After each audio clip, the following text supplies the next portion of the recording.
Nous allons parler de quelque chose ce matin. Je ne vais pas abuser de votre attente et de votre patience. Nous allons demeurer dans le livre de Matthieu, chapitre 8.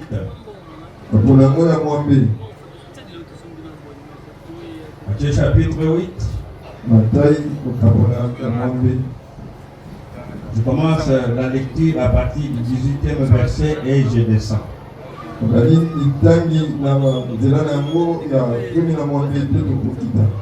je vais aller jusqu'au verset 22e.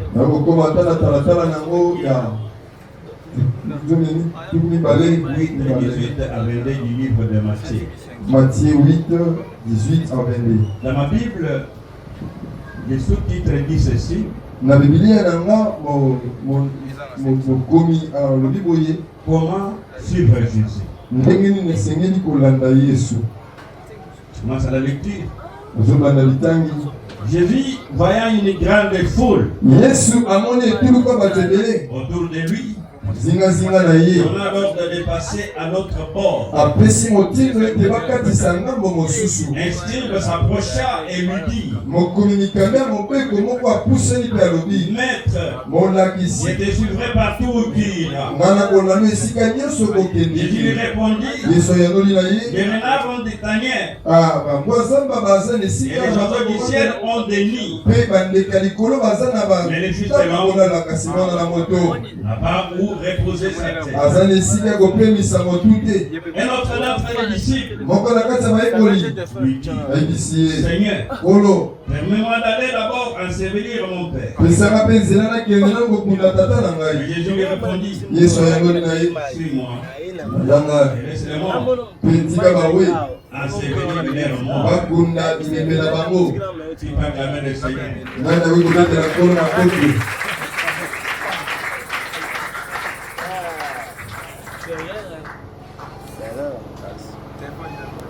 Nous avons quitté le monde. Nous avons pris la résolution et la décision de rencontrer le Seigneur Jésus. Pourquoi? Parce qu'en lui, il y a la vie. En lui, il y a la bénédiction. En lui, tout ce que nous pouvons rechercher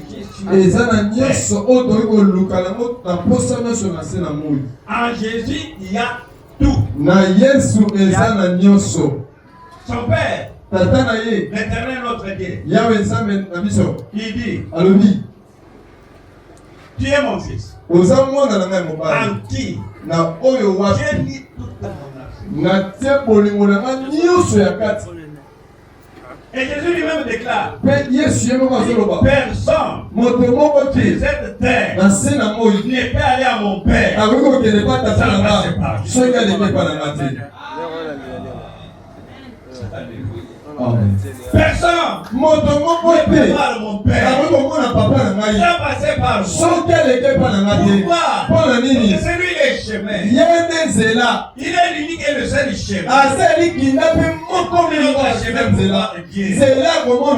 Non. Si tu passes par Mahomet, tu le fais là. Si tu passes par Bouddha, tu ne verras pas Dieu. Tu verras Dieu. Il y a laissé le chemin. Ce chemin-là s'appelle Jésus.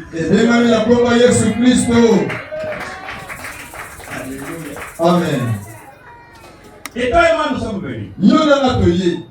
Nous l'avons reçu comme Seigneur Sauveur. Maintenant, il y a un problème qui va se poser.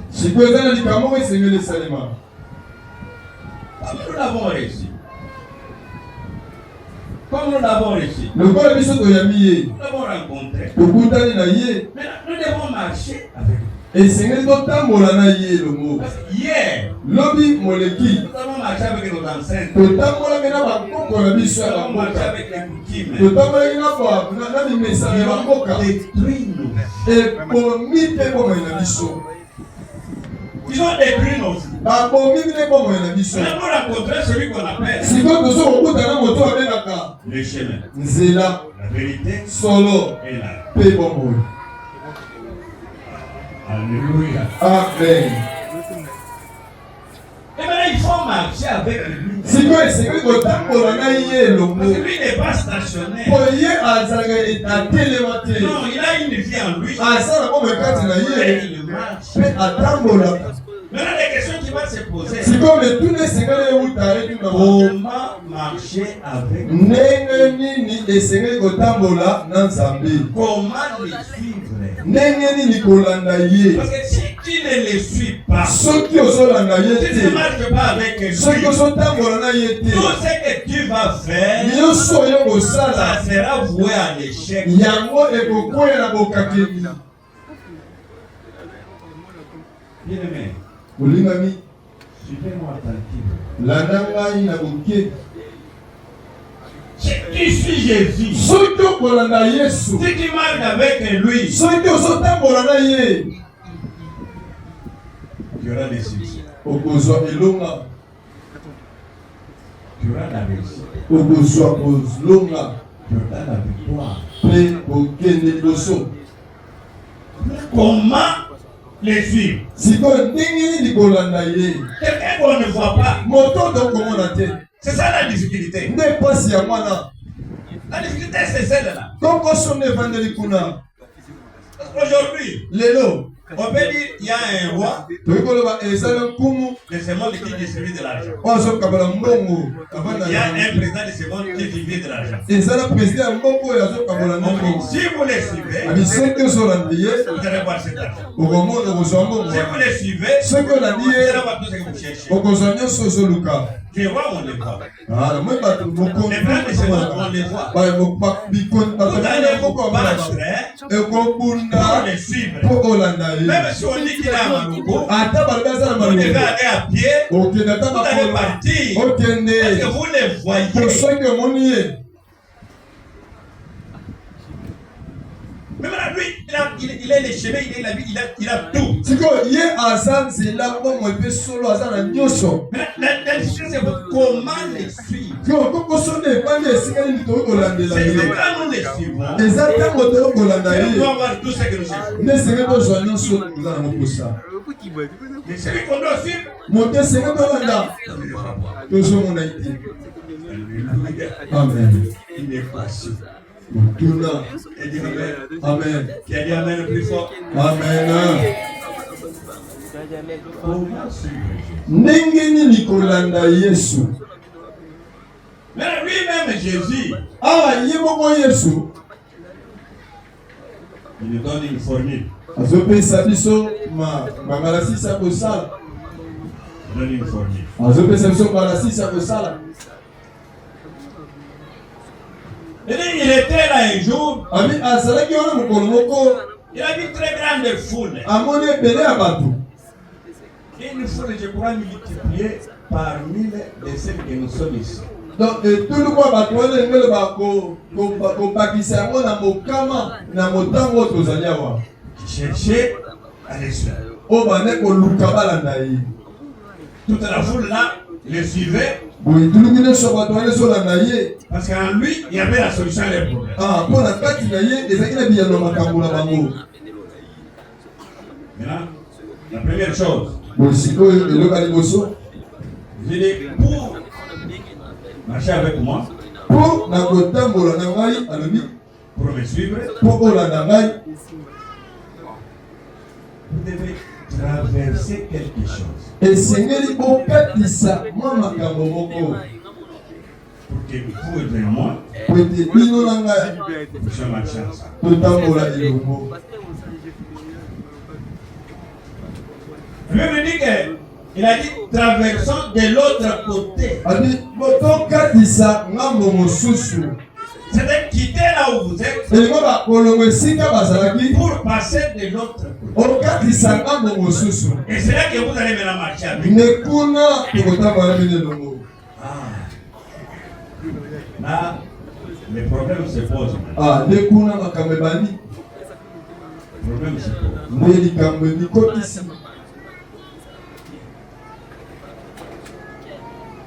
Et lorsqu'il a dit ça, il connaissait. Ceux qui connaissaient la parole de Dieu, ceux qui étudiaient la parole de Dieu, ceux qui croyaient connaître Dieu, là, je vais venir. La Bible dit que c'était inscrit. L'Esprit m'a dit, Seigneur, moi, comme tu nous demandes de traverser, d'aller avec toi, moi je te suivrai pas.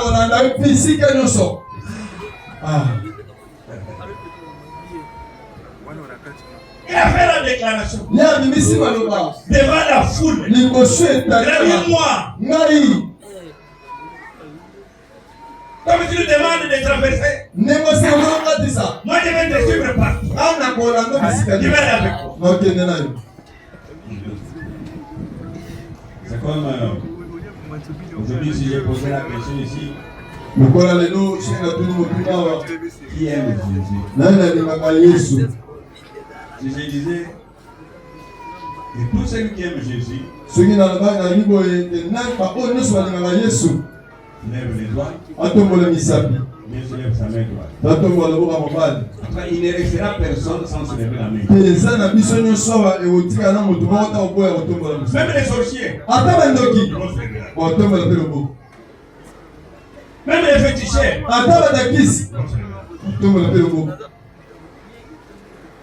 il ne restera personne ici qui ne va pas se lever. Comment il va se lever là?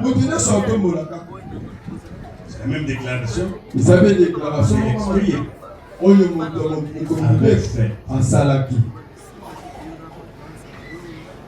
Jésus les regarde.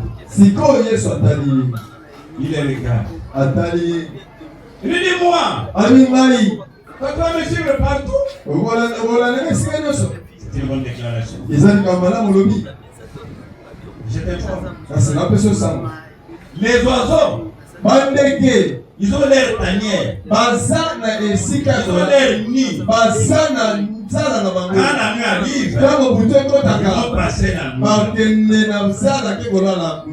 Les poissons de mer, ils ont leur demeure sous l'eau. Ils vont passer la nuit là.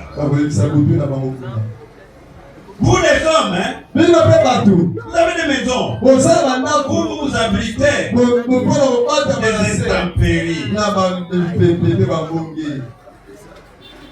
Mais moi, je n'ai pas vous mettre la tête.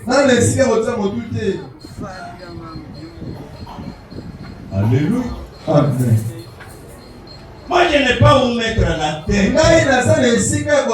Je n'ai pas une adresse. Je n'ai pas une maison là où j'habite.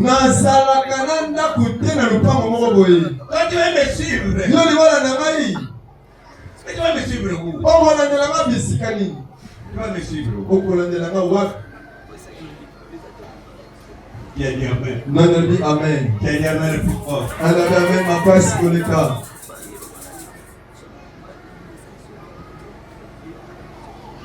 Je n'ai pas une adresse. Tu vas me suivre où? Et à cette réponse-là, les autres qui étaient à côté, nous voulons suivre. Il n'a pas une demeure. Il n'a pas une adresse. Alors maintenant,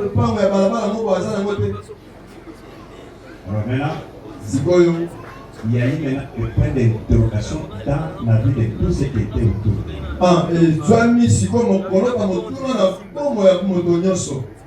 Ils ont commencé à se poser des questions. Un disciple dit ceci. Seigneur, c'est vrai, nous allons te suivre. Toi, comme tu n'as pas de demeure, laisse-moi aller d'abord enterrer mon père. Enterrer mon père, et je reviendrai. Papa, le temps que toi tu vas aller prendre pour aller enterrer ton père, je ne sais pas combien de temps ça va prendre. Jésus va rester là debout. Que tu termines d'abord l'éveil de ton père pour venir à lui.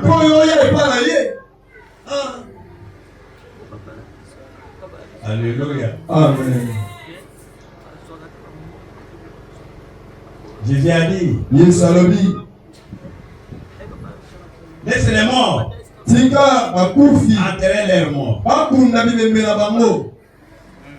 Les gens qui enterraient le père de ses disciples là, ils étaient des morts.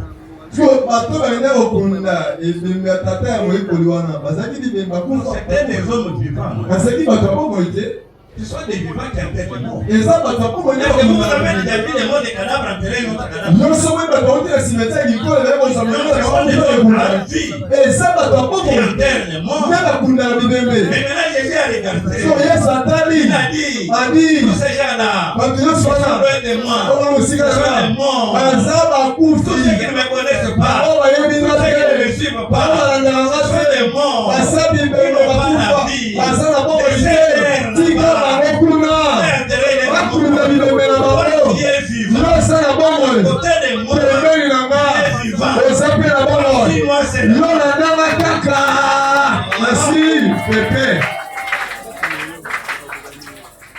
Si tu acclames très fort, je vais progresser.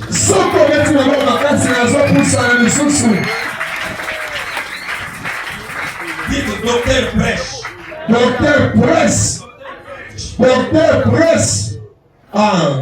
Docteur. Jésus a regardé. Tous les gens qui ne le connaissent pas. Tous les gens que tu vois là. Même ceux qui ont beaucoup d'argent. Mais s'ils ne connaissent pas Jésus, c'est des hommes morts. S'ils occupent des postes très importants.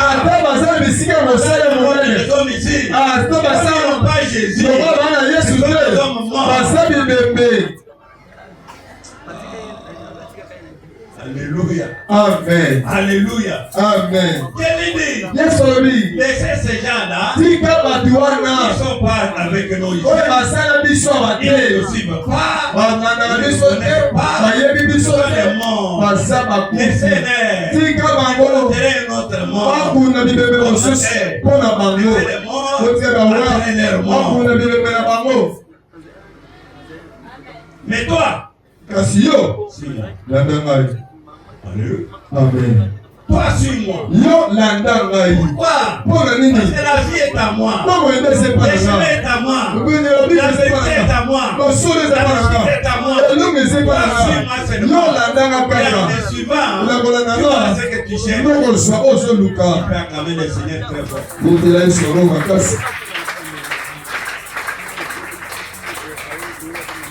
Il y a des choses qui nous retiennent dans ce monde, qui nous empêchent de suivre Jésus. Il y a des choses qui nous empêchent, qui nous bloquent pour ne pas suivre Jésus. Parce qu'ils savent que si nous les suivons, nous aurons la réussite. Et ils vont nous retenir. Qu'est-ce qui te retient? Parce que ce n'est pas le découragement. Ce n'est pas le découragement. Tu as entrepris un projet. Ça va pas marcher. Tu as cru que Dieu a échoué. Alors que Dieu est avec toi. Il te demande d'avancer, de le suivre. C'est lui qui va te donner la réussite. Il y y a certains hommes de ce monde qui peuvent te décourager par leur comportement. Même ton mari peut te décourager. Même ta femme peut te décourager. Pour ne pas suivre Jésus. Quand tu vois quelqu'un qui t'empêche de suivre Jésus, qui présente un comportement à te décourager, sache, cette personne-là, c'était mort. Parce que cette personne-là, c'était mort. Qui a dit Amen? Amen. Qui a dit Amen plus fort? Amen. Ton mari fait t'empêcher de mon père n'a pas de pénition, c'est là qu'on a d'ailleurs. C'est pas son comportement. Il va avoir un comportement indigne. Alors qu'on a et tu te décourages. Tu commences même à dire. Je n'ai plus l'intérêt d'aller prier. Quel est l'intérêt d'aller prier encore? Ta femme peut te décourager. Moi, si nous avons le Bissayo, de suivre Jésus. Pour y aller. Prends garde. Prends garde. Ne regarde pas les hommes. Ne regarde pas ton entourage. Même dans l'église. Un frère. Une sœur. Peut te décourager. De suivre Jésus. Il pose un comportement. Il te décourage. De suivre Jésus. Il peut prendre une tête chez toi. Il ne paye pas. Qui ne dit pas qu'il n'y a pas des escrocs dans l'église?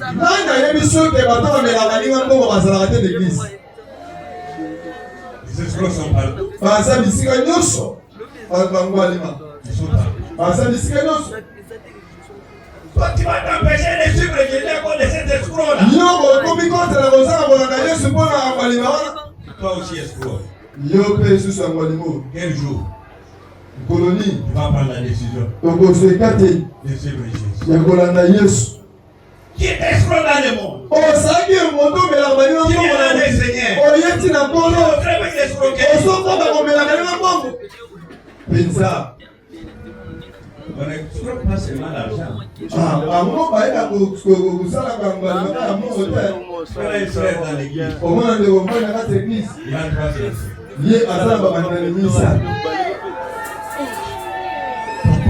Papa. 3 fiancés.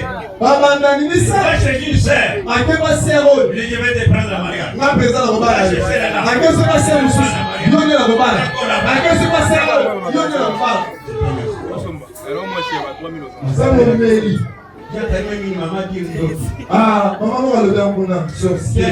Amen. Plus fort. Ils sont partout. Ils sont partout. C'est comme quand j'étais au lait de ma femme. Nous étions là. J'ai vu beaucoup de mamans veuves commencer.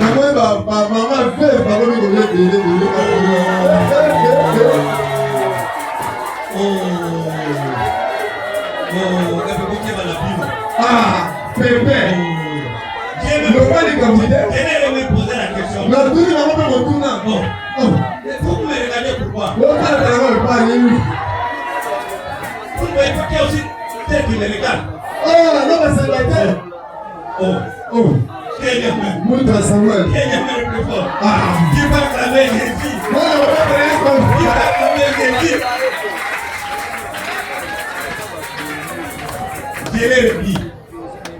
Je l'ai dit.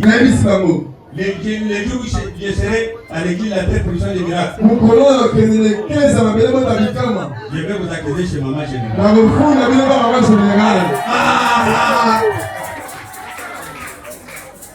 Qui a dit Amen? Amen. Qui a dit Amen le plus fort? Amen. Qui va acclamer le Seigneur?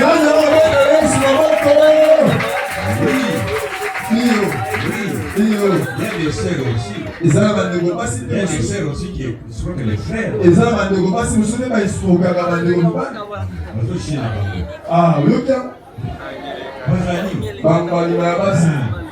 Il va y prendre les tickets là-bas. Aki koto la suite. Il va prendre les tickets là-bas. Koto la suite mon Il transport. va chercher l'argent des unitaires là-bas. Munga ba peni na Il va meka chercher là-bas. koto a reçoit awa. C'est pas l'engagement pour me gâter. Ah.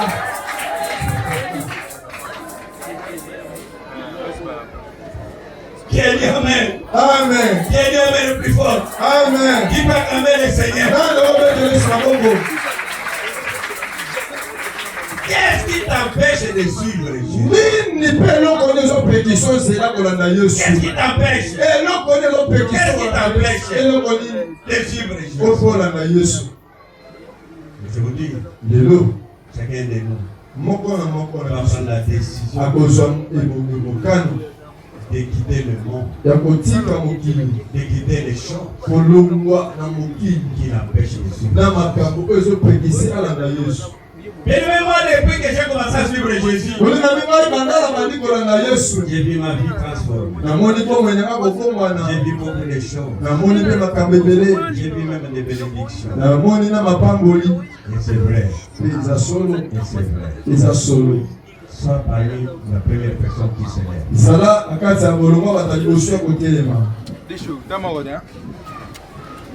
Tu vas acclamer Jésus très très fort.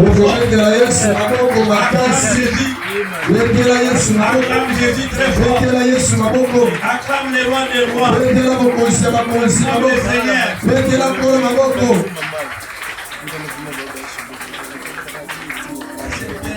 Chose de la coutume. Et ça, na makambo mususu pelo mususu ya minesa na mabota. Condamnation de nos familles. Ya etumbu ya mabota. Les condamnations de nos familles. Ya etumbu ya mabota. Qui Ezo kanga biso. nous empêche. Ezo pekisa biso. Voilà. Ola na Yesu. C'est ça. Wayebi. Si nous les suivons, Soki tolandi Yesu. nous avons ce que nous cherchons. Tokozwa oyo tozoluka. Bakolo Yesu. Kolo Yesu. Kolo Yesu. Kolo Yesu. Na tongo ya lelo. Na tongo ya lelo. Na tongo ya lelo. Na tongo ya lelo. Molimo nyonso. Molimo nyonso. Molimo nyonso. Molimo nyonso. Ezala ya famille na nga. Ezala ya famille na nga. Ezala ya quartier na nga. Ezala ya quartier na nga. Ezala bakoko na nga. Ezala bakoko na nga. Oyo ezopekisa nga. Oyo ezopekisa nga. Natambola na Yesu. Napambola na Yesu. Nalanda ye. Nalanda ye. Tongo ya lelo. Na tongo ya lelo. Nazokabwana na molimo. Nazokabwana na molimo wana. Nazokabwana na yango. Nazokabwana na yango. Nazokabwana na yango. Ozobondela, ozobondela. Ozobondela, ozobondela.